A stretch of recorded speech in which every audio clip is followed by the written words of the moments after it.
Thanks for tuning into Talking Point. I'm your host, Niraj Shah. The case for a chat today, well, I've built it around what our guest has put out on public platforms a number of times in the past. Is India unignorable for FPIs? Never mind the fact that the flows recently have been chalky. Will earnings momentum keep up for the valuations that we see in the SMID space? And over the last few days, consumption has become the forefront of conversation, not just because of what Zomato has done, but because even in staples, you are starting to see premiumizations, and therefore the conversation around what kind of companies within this whole consumption space are investable becomes a key talking point. And I think we'll talk about all of that with Ravi Dharamshi, founder and CIO of ValueQuest Investment Advisors. He joins us right now on the show. Ravi, great having you. Thanks for taking the time out. Good morning, Niraj. Thank you for having me. Always a pleasure. No, the pleasure is entirely ours, Ravi. I can assure you that. I want to start off with the key point that you made a few days back on one of your tweets, Ravi, or you call it X's, maybe. Nevertheless, wherein you said that never mind the fact that maybe India, the FI flows haven't been that strong, but India, in some sense, is unignorable for FPIs, if not now, then over the course of the next 12 to 24 to 36 months. Can you talk about what's the basic premise that you have around that? See, India has already become world's #4 market cap at 4.2 trillion. Of course, see, there is US, which is like the mothership, and then every other market is there. But in terms of one of the fastest growing economy and in terms of one of the largest market cap, India till date remains a very option kind of a thing, where a lot of the FII participants don't, or in the past have not participated in India because of the low level of liquidity. But there are certain points that cannot be ignored. One, we remain the fastest growing economy. Second, now we offer depth in the market. The period that we saw from October 21 to March 23 was an 18-month period where we had $40 billion of outflow. And those $40 billion of outflow led to only a 16-17% correction at the index level. So that tells you that India has depth.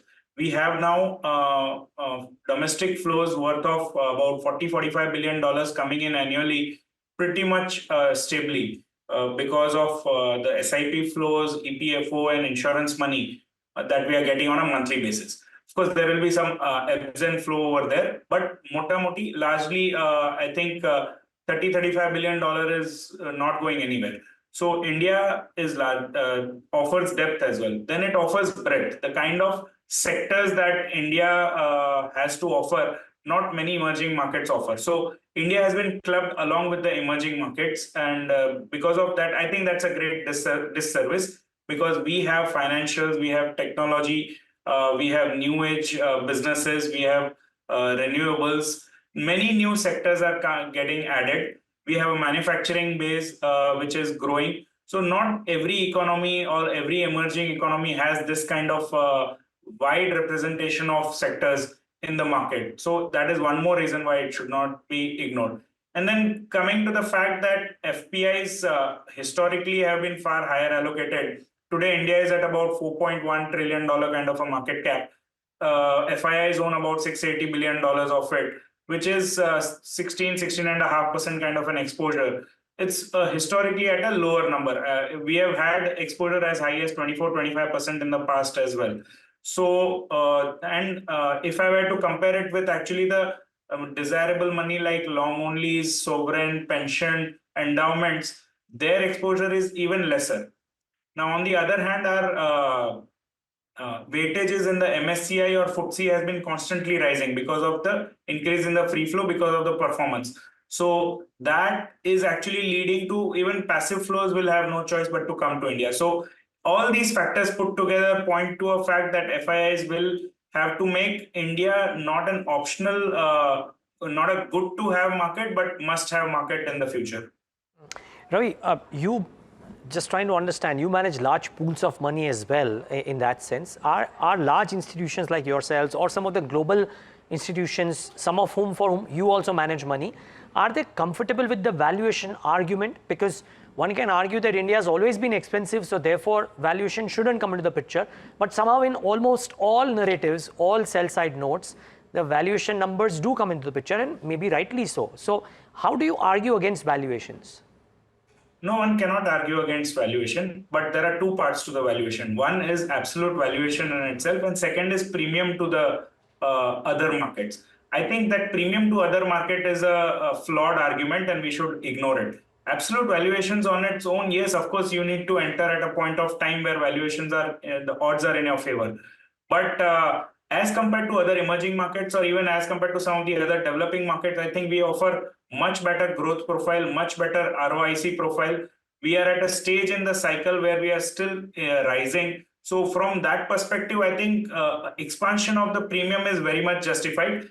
If somebody is making a case for reversion to mean of that premium, I think that is a very tactical call, and I don't think over a long period of time the premium will sustain, and probably the gap will expand also. See some of the structural changes that have happened in Indian economy. I think one should be cognizant of that. We have always faced twin balance sheet problems in India's, so whether it is current account deficit or fiscal deficit. I think we are on a path. Again, I might be jumping a little ahead of the curve, but in a 3-4 year horizon, possibly we might be on the path to correcting this twin deficit.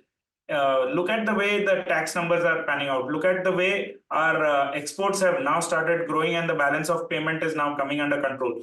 And we have achieved all this without giving any kind of a fiscal stimulus. And that gives me a lot of confidence that there might be finally a light at the end of the tunnel that will bring this twin balance sheet problem under control.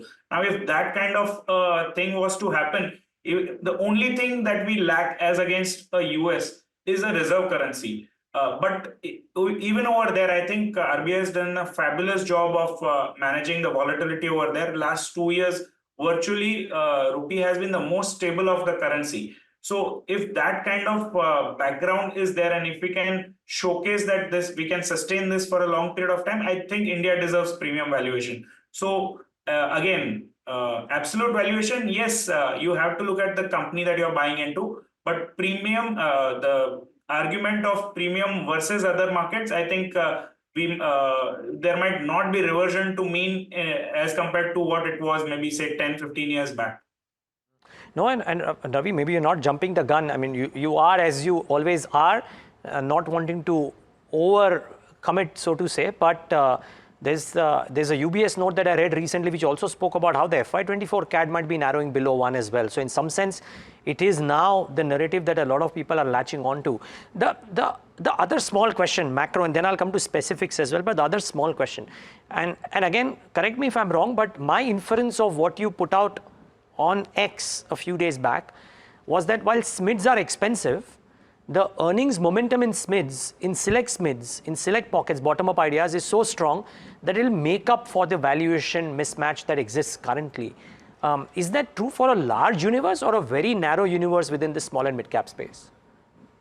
So thanks, Niraj, for that question. And first of all, I would like to make a distinction over here. A lot of people start with the premise that I will invest in mid-cap, small-cap, large-cap. Probably if you're a mutual fund investor, it means a lot to you to be classifying the market in terms of market capitalization. But if you are a stock picker, if you are a bespoke portfolio manager, how does it matter? I am creating a portfolio of 10, 15 stocks.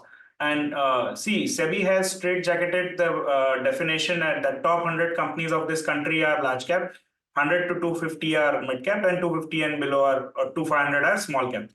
Now, even as compared to the global markets, our largest mid caps are way bigger than the mid caps globally. Our largest small cap is way bigger than the small caps globally. So with the expansion of the market cap, $4.2 trillion, 4.2 trillion dollars, obviously the size of the companies are going to rise. Now, I have heard that mutual fund is asking for expansion of the definition of large cap itself. So I'm against the idea of having a starting point of market capitalization as where you are going to invest in. You have to look at the businesses. the businesses that are going to do well over the next 5 years. Now, necessarily, usually a sunrise sector, there will be no large cap companies over there, right? Large cap companies are essentially those mature industries where the companies are existing since 30, 40, 50 years. Not to take away anything from that, but having you cannot expect earnings to compound 20-25% over there, or you cannot expect a major re-rating over there unless those companies have not been delivering for 5, 7, 10 years. Then you tend to have a possibility of an earnings growth as well as re-rating possibility. So I have a fundamental issue with classifying the market in the small and mid cap.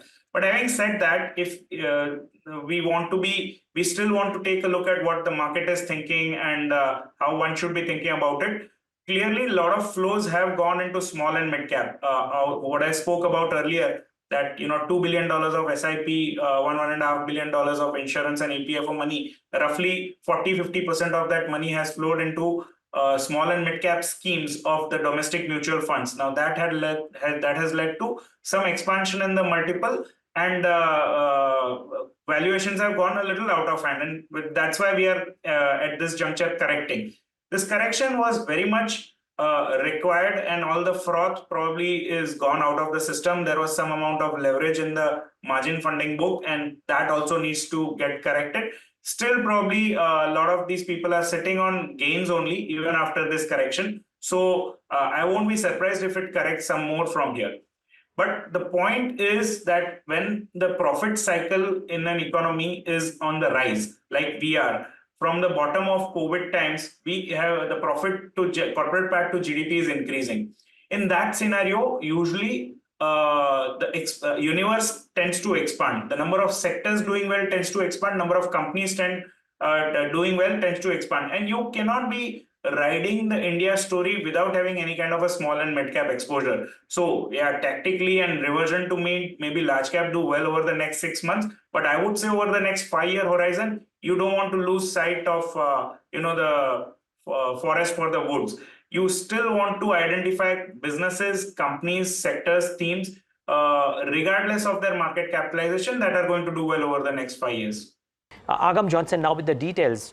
Agam, why is Jefferies constructive on this pocket? Well, Jefferies is constructive because firstly it regards EMS as a sunrise sector, and they expect that electronics production in India is likely to be as high as $300 billion worth by the end of FY26 as compared to FY23, which stands at about $100 billion.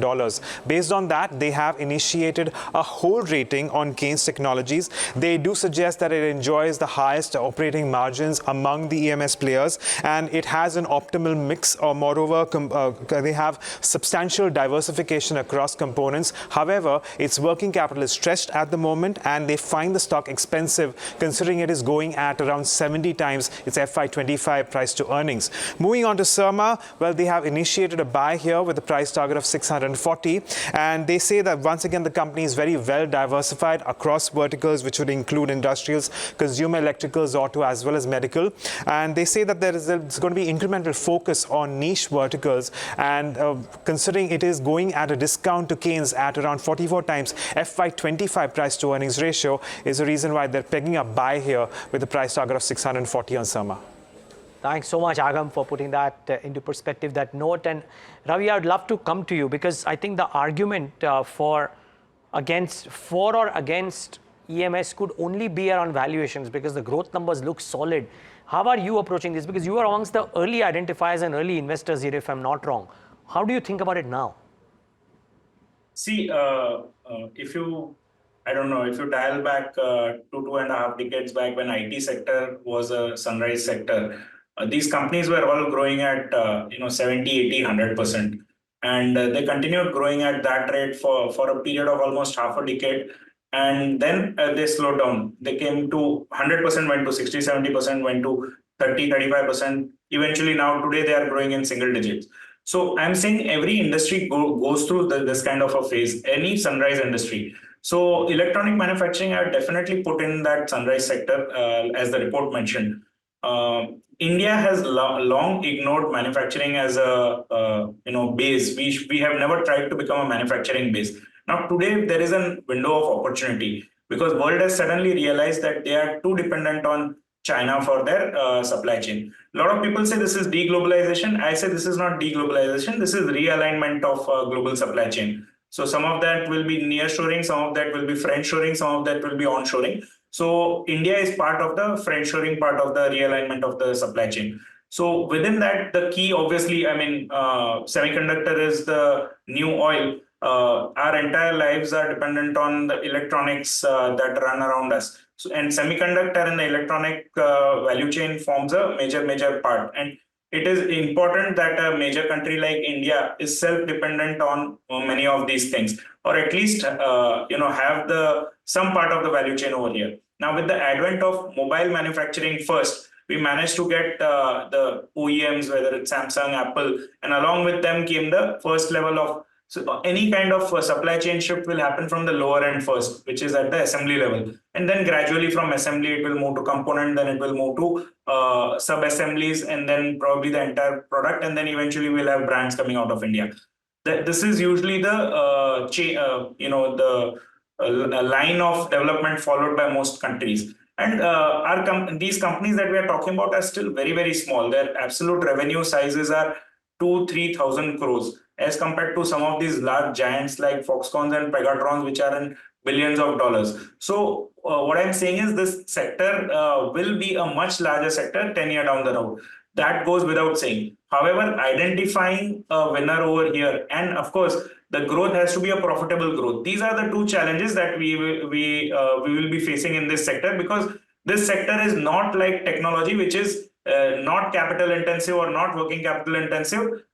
This is working capital intensive sector, so you will have to keep involving, and it will probably have cycles which will be slightly more pronounced than what they are in the what they were in the IT sector. So those are some of the nuances of this particular sector, but the absolute physical growth of this sector cannot be denied. So you have to look at the valuations in conjunction of that fact, that the absolute size will be so large. These companies will become 1,000, 2,000, 3,000 crore PAT companies over a 10-year horizon. Then do you want to sell out of a slightly higher valuation at this juncture, because the current market is factoring in a little bit too much of the future? So I cannot rule out a 30-40% drawdown, but you have to look at, in a 5-7 year horizon, can these still be a multiplier force over that horizon? I would tend to believe yes. But of course, stock picking, you have to put in that caveat that not every company will be a sustainable wealth creator.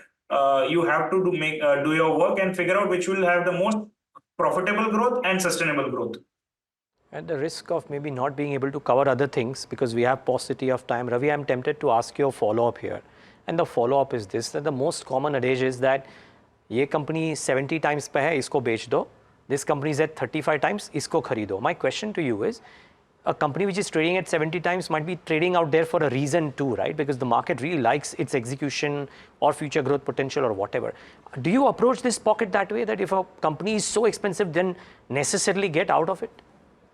So, P multiple is a backward-looking measure of valuation. If you are especially looking at the TTM P multiple, the last trailing 12 months. Everything about PE is about the past, while everything about the stock is about the future. Your returns are dependent on what pans out in the future. So you're absolutely right. You should not get hung up on one particular metric in terms of valuation. You have to look at it in context of this size of the company. You have to look at it in context of this cycle of the sector, stage of the sector, and how this can pan out. So you should not be a 70p multiple can be cheaper than a 30p multiple also. Or if I were to not put 70 and 30, but a 30p multiple can be expensive, can be cheap, and 10p multiple can be expensive also. Depending on what determines the P multiple, what is the consistency of earnings, the rate of growth of earnings, perception about the company. All these things go into determining the P multiple. And I think you have to actually ask yourself, why is this company quoting at a 70p multiple versus this company which is at a 30p multiple? And it requires a little bit of second order, third order thinking, which will tell you maybe the profile of this company is slightly better, and maybe the growth rates are slightly better, so it deserves a better multiple. and then you see it in context of the absolute size rather than taking a call on the current earnings multiple, because your returns will depend on what pans out in the future. Got it. Thanks, Ravi, for that. Very, very pertinent. Thank you for that. My final question, Ravi. We have paucity of time, so slightly short, but consumption, Ravi. Are you playing it via the premiumization route because some of these routes are well discovered and well priced? Or do you believe there is value in staples because they've virtually gone nowhere in the recent past? So I think I would bring consumption related stories on my radar now. Consumption has been very, very skewed post COVID, which is the top end of the consumption stories have done well, bottom end have not done well. So whether it is about hotels, travel, real estate, premium real estate, those are the kind of consumption stories that have done well post COVID. But bottom of the staples, whether it is rural consumer, those kind of stories have not panned out very well due to multiple reasons. One of them being the buying power at the lower end was not much. Second of that being probably the anticipation of recovery post-COVID did not pan out as expected, and that led to filling up of channels, and some of that stock correction has led to correction over there as well. But you have to understand that we are still $2,500 per capita. In fact, we are not even $2,500 per capita. We are at very much at the beginning of the stage from where we can have a 10-year journey. This $2,500 goes to $4,500, $5,000, and that can lead to a huge boom in the discretionary consumption. And if that is the case, then consumption in India, India is still a largely consumption-driven economy. So we have to always keep that on radar. And last 3 years of underperformance kind of gives me that confidence that now is the time to start looking at some of these stories. I might be early in it. They might still have 2, 3, 4 quarters of bad performance or no revival. So we are constantly looking for those triggers, whether some of the trickle down of the private capex cycle might happen. Some of the MSP rises and dearness allowance rises might lead to a little bit of revival, or a good monsoon might lead to a little bit revival. But still, we don't have everything in place to say that the stars are aligned and the consumption is going to boom. So that's why we are right now keeping it on the radar, because the valuations have also now finally have reached some kind of a semblance from a longer term perspective. They used to quote very, very high. So it's a fertile area to keep looking from next 12 months point of view. On that note, Ravi, thanks so much for taking the time out and speaking to us. Really appreciate your time. Thank you so much. And viewers, thanks for tuning into this edition of The Talking Point.